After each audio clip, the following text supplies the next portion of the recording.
The truth about Bitcoin and alternative currencies. The US dollar has been the world's most popular currency for over half a century, but that's starting to change.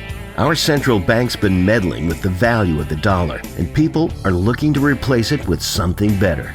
One currency has been making news lately: Bitcoin, a new digital currency.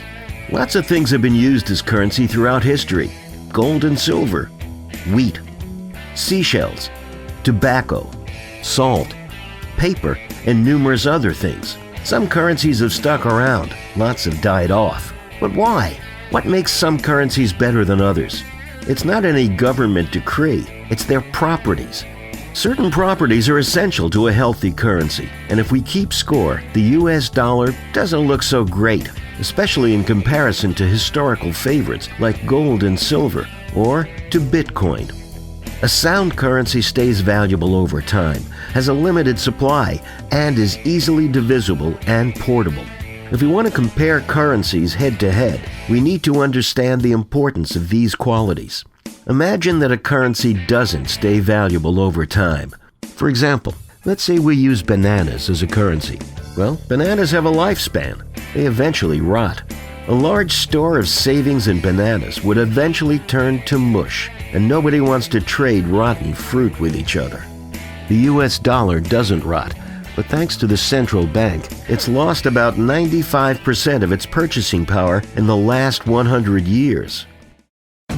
Gold and silver don't rot either. They're durable and have a long history of being valuable.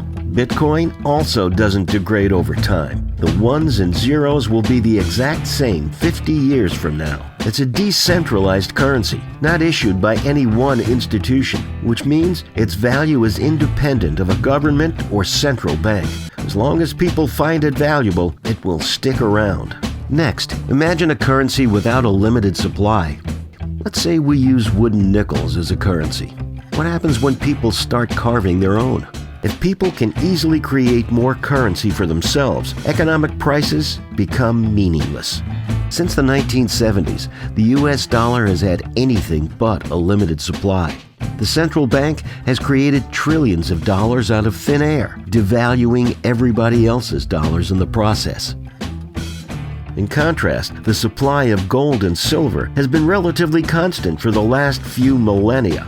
Bitcoin also has a stable supply. In fact, at any given time, we know almost exactly how many exist and at what rate they will be produced in the future. No more than 21 million Bitcoins will ever be created. It's written straight into the code.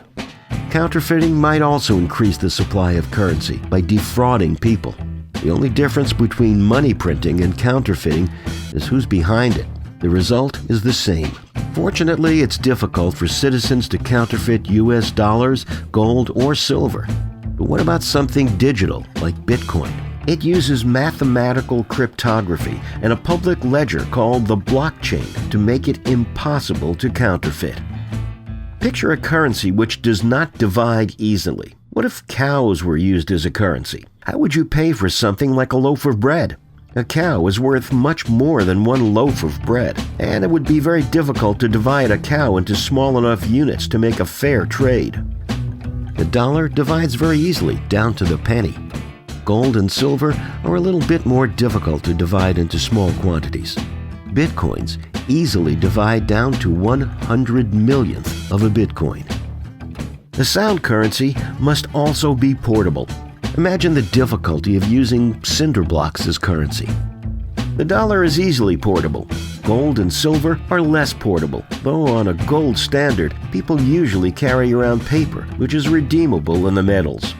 And Bitcoins can be sent anywhere in the world with internet access instantly, regardless of the size of the transaction, and at almost no cost. So how do these currencies match up against each other? You decide for yourself.